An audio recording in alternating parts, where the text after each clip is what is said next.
Desde a volta da democracia no Brasil, ainda nos anos de 1980, a representação feminina na política em Goiás tem crescido. Todavia, esse crescimento ainda não segue a mesma proporção de mulheres na população do estado e do país. Esta desproporção foi tema de uma pesquisa realizada na Faculdade de Ciências Sociais da UFG. Para dar mais detalhes sobre o estudo, convidamos a coordenadora da pesquisa, a professora doutora Denise Paiva.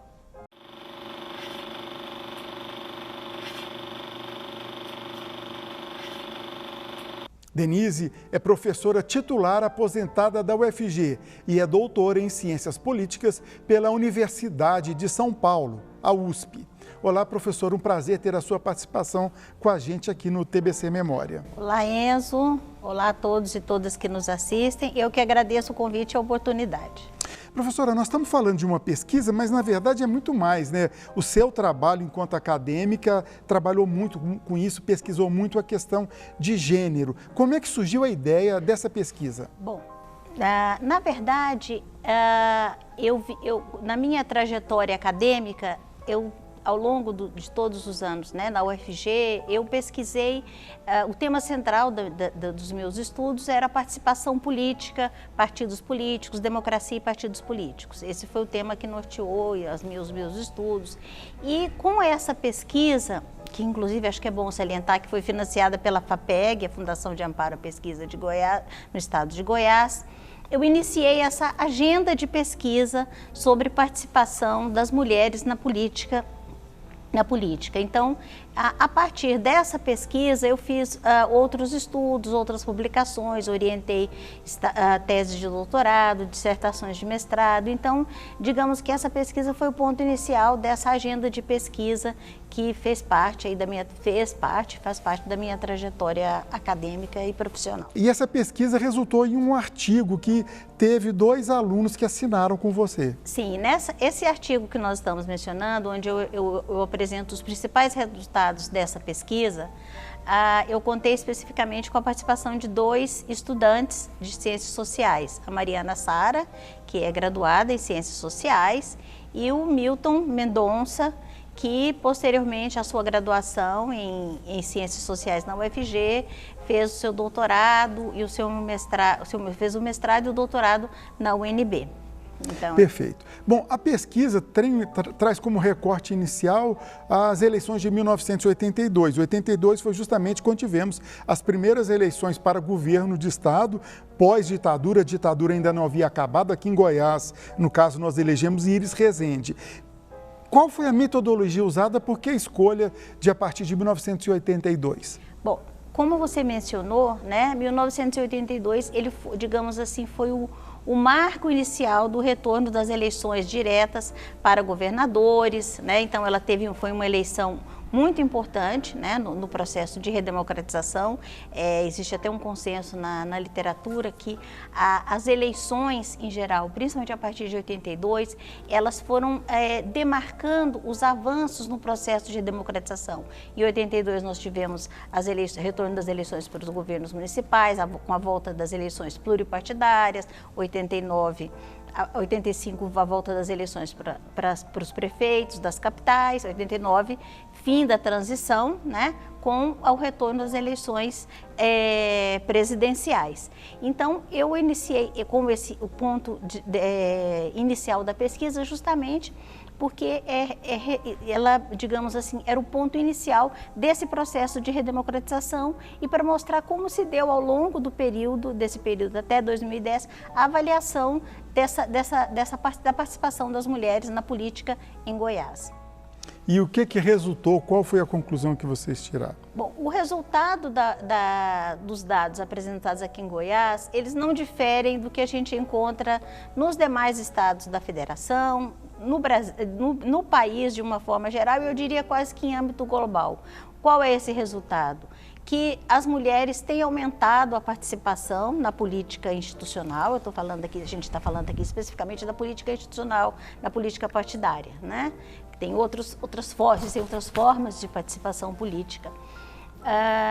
tem crescido, mas de forma muito tímida, muito paulatina. E mesmo essa pesquisa, né, já foi, digamos, ela foi concluída em 2010. Né, eu fiz outros estudos e tem várias outras pesquisadoras no Brasil e no exterior, pesquisadores e pesquisadoras que participam, que estudam esse tema. O que a gente observa é que é um crescimento muito paulatino, muito lento. Né? As mulheres, elas, digamos assim, continuam muito subrepresentadas. Existe o que a gente chama de um gender gap, digamos assim, uma diferença de gênero na participação política eleitoral e, no caso do Brasil, em todos os níveis, né? Não no âmbito local, nas eleições para prefeito e Câmara de Vereadores, nas Assembleias Legislativas, né? Nós tivemos aí em toda a nossa história republicana uma presidente eleita, pouquíssimas senadoras. E depois deposta, né? Não conseguiu concluir o seu mandato. Agora, fazer uma pergunta que meio advogado do diabo, vai até para provocar a discussão. Mas com tantos anos de submissão, ou milhares de anos, não está tendo muita pressa, não, em querer aumentar esse ritmo de igualdade e equiparação? Olha, eu acho que justamente o contrário, né? Eu acho que como nós Fiz para provocar a pergunta. Anos, né, subrepresentadas, eu acho que é importante que esse processo seja um pouco acelerado. E aí eu não falo só das mulheres, eu falo do que a gente chama de minorias, em termos, né, as mulheres, as pessoas podem dizer, mas as mulheres não são minoria, elas são maioria no eleitorado. Né? Até mais uma razão para que nós tenhamos mais representação. Explica até esse conceito sociológico. Minoria não é uma minoria numérica necessariamente. Mas são grupos que são subrepresentados, né, na política institucional. Né? E aí a gente fala das mulheres, da comunidade LGBTQIA+, os negros, os indígenas.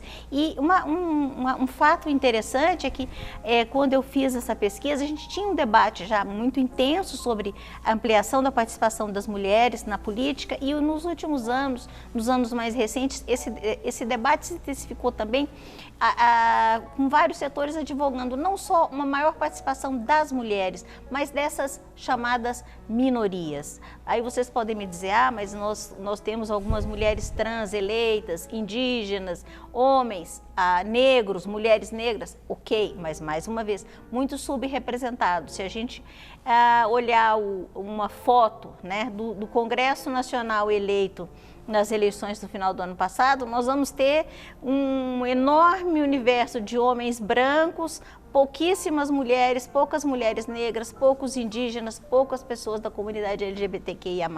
E para a democracia isso é importante a gente ter várias vozes que possam falar de uma outra perspectiva, de uma outra visão de mundo, do lugar que elas ocupam na sociedade. Eu não estou advogando contra os homens brancos, mas que mais pessoas também estejam participando politicamente. Seria menos homens brancos, mais mulheres, mais gays, mais LGBTQI+, mais indígenas nesse sentido. Exatamente, porque assim, a sociedade é isso. Né?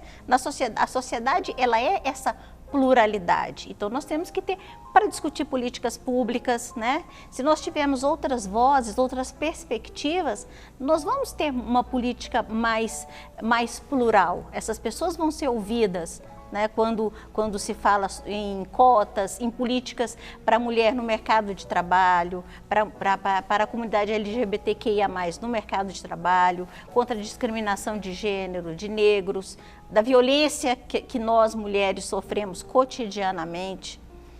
E o sistema eleitoral que nós temos, que volta e meia se fala em uma reforma do sistema eleitoral, mas continua praticamente igual, ele influencia também para que haja essa desigualdade na representação? Bom, eu não vou entrar muito nessa discussão do sistema eleitoral, porque é uma coisa muito complexa, mas assim, por um lado, né, e foge um pouco da nossa discussão, mas o nosso sistema proporcional, de uma certa forma, ele facilita, né, que as minorias sejam eleitas mais do que se nós tivéssemos, por exemplo, o sistema majoritário. Né? O sistema, em linhas bastante gerais, suponhamos, em Goiás, nós temos 17 cadeiras. Deputado federal, né? Nós seríamos divididos em 17 distritos, cada distrito elegeria um deputado ou deputada. Há um consenso que esse modelo ele cria mais dificuldade para as minorias se elegerem. Então, teoricamente, esse sistema né, e há um consenso na literatura, ele favorece mais a eleição de minorias, né? Favorece um pouco mais, mas o resultado, como nós estamos discutindo aqui, nós temos uma dificuldade, né, de termos mais mulheres, enfim, na política, representadas na política eleitoral. O que tem um outro, não sei se a gente vai conversar sobre isso, mas um outro recurso que tem sido utilizado é a política de cotas, que no caso do Brasil especificamente, ela tem, e até eu publiquei um estudo sobre isso, o que a gente tem tido a partir da política de cotas? Uma ampliação do número de candidatas, mas o número de eleitas não tem crescido na mesma proporção. E existem denúncias, inclusive, que muitas vezes colocam candidatas laranja para apenas cumprir a legislação e do resultado dá nisso que você falou. Exatamente, candidatas que são candidatas, né, apenas de fachada, vamos dizer assim, que os partidos, né, indicam apenas para cumprir formalmente, ainda que muitos não cumpram, né, isso é importante frisar.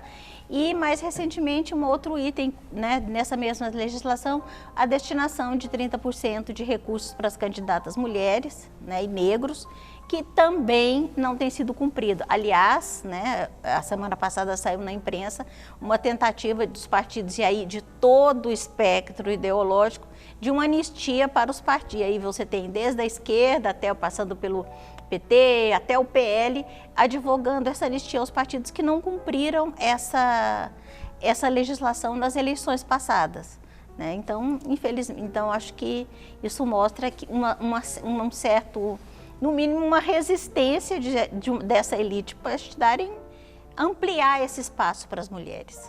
Perfeito. Professora, vamos para o intervalo, daqui a pouquinho a gente volta à nossa conversa. Quero falar um pouco sobre as pioneiras do voto em Goiás. TBC Memória, ajudando a preservar a história de Goiás.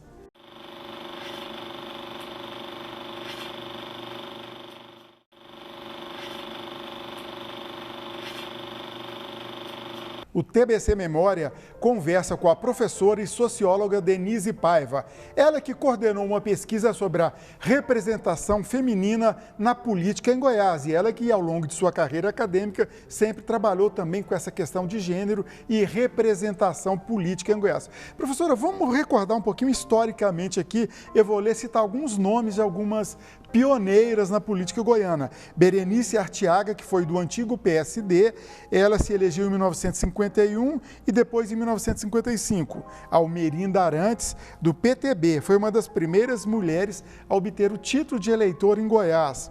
Ela foi eleita por 3 mandatos, entre 1954 e 1962. E, por fim, Ana Braga, do PSD. Ela foi eleita em 1959 e antes tinha sido vereadora em Goiânia. Vamos pegar aqui, demorou para a mulher ir no parlamento, né? Se a gente pegar esse recorte, na antiga Vila Boa não tinha. Demorou muito, demorou bastante. Mas aí nós temos que nos recordar também que a concessão do direito às mulheres de votar e ser votada, né, ela é de 1932. Então, digamos assim, mas mesmo assim nós tivemos aí... parece por uma ironia, dentro de uma ditadura, da ditadura Vargas, que permitiu o voto à mulher, né? Exatamente, né? E aí nós tivemos todo o movimento, né, sufragista, que foi tardia no Brasil, se comparado a outros países, e então nós tivemos aí em Goiás essas 3 pioneiras, eleitas pelo PSD, que no período era um partido, no período em que elas foram eleitas, era um partido, digamos assim, quase que dominante em Goiás, dado que era o partido... Era o partido do Pedro Ludovico, né? Exatamente, do ex-governador Pedro Ludovico, com exceção de uma delas que foi eleita pelo PTB, né? Mas Almerinda Arantes, que foi eleita pelo PTB. Mas o interessante é que, tudo bem, nós tivemos aí nos anos 50, ainda que tardiamente, a eleição de 3 parlamentares. Mas depois nós passamos todo o regime autoritário sem eleição de qualquer uma mulher, né? Tanto na Câmara, na Assembleia Legislativa, como para a Câmara de Deputados. Só mais tarde, com a redemocratização, é que as mulheres retornaram, né, a ocupar esse espaço na política. Tem relação direta isso? Eu acredito que sim, né? Porque num regime democrático é difícil para as mulheres ocupar esses espaços, num regime autoritário isso é muito mais difícil, né? E até porque nós tivemos eleições durante quase todo o regime autoritário, mas não eram eleições livres, limpas e competitivas como nós, né, temos agora durante o regime democrático. E nós tínhamos apenas um partido de oposição, que era o MDB, né? Mas que embora teve um papel importante, não tinha um espaço para as mulheres. Embora é importante lembrar, eu acho que isso é fundamental, embora as mulheres estiveram ausentes, né, na cena política institucional, as mulheres participaram muito, né, da luta pela redemocratização. E eu acho que justamente por isso aí, com a redemocratização, as mulheres começaram a ascender politicamente, ainda que voltando, né, de maneira tímida, gradual e lenta. Agora, quando as mulheres voltaram, não passaram a ter força política, eu vou citar alguns nomes aqui, por exemplo, a dona Iris, a Lúcia Vânia, a dona Maria Valadão, todas elas esposas de ex-governadores. Elas precisaram de uma alavanca para depois ter luz própria? Como é que é isso? Olha, eu acho que são dois aspectos e essa pergunta ela é bastante interessante. Na pesquisa, um dado que nós observamos é que várias deputadas estaduais se tornaram deputadas estaduais após terem sido primeiras damas. Então, digamos assim, isso é uma coisa que a gente observa também em outros estados da federação. As mulheres, digamos que o fato de serem primeiras damas seria uma porta de entrada para a política partidária. Então, eu acho que talvez esse capital político dos seus maridos ou ex-maridos, em alguns casos, foi importante para que elas pudessem se eleger. Mas eu acho também que esse fato pode ser, tem um outro elemento que ajuda a explicar, e que contribui também, é que, em geral, digamos assim, a inserção na política pela via familiar, ela é muito comum também para os homens, né? Nós temos o atual governador e vice-governador, é filho do ex-governador Maguito Vilela. O próprio governador, uma família de políticos, vem de uma tradição, né, de uma linhagem, né, que teve aí grande, intensa participação na política em Goiás. Então, elas não são exceção. E vários outros, né? Nós estamos citando esses dois, o governador e o vice, porque, né, todo mundo os conhece. E fazendo projeção aqui é difícil, mas dá para prever uma possibilidade de atingir esse ponto de igualdade, de, enfim, diminuir a diferença do como a nossa sociedade anda? Bom, em alguns países esse processo tem avançado de forma menos tímida, né? Nos países escandinavos, na própria Argentina, isso tem avançado de forma mais rápida que no Brasil. Como é que tem avançado? Você tem um estudo mais aprofundado desses países? Bom, primeiro porque são países, no caso dos países escandinavos, que têm uma outra tradição muito mais democrática, democracias mais longevas que a nossa, né? No caso da Argentina, como o sistema deles é de lista fechada, né? Então os partidos ordenam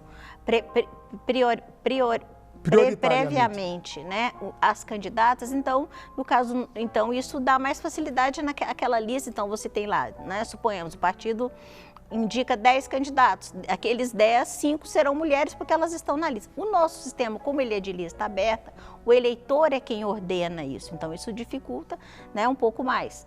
Há argumentos favoráveis e contra isso. Por um lado, ele favorece mais o poder do eleitor, esse sistema, e menos o das elites partidárias. Então, nenhum sistema eleitoral é perfeito, todos têm seus prós e contras. Mas, voltando à sua pergunta, o que a gente espera é que um dia essa igualdade seja atingida, né?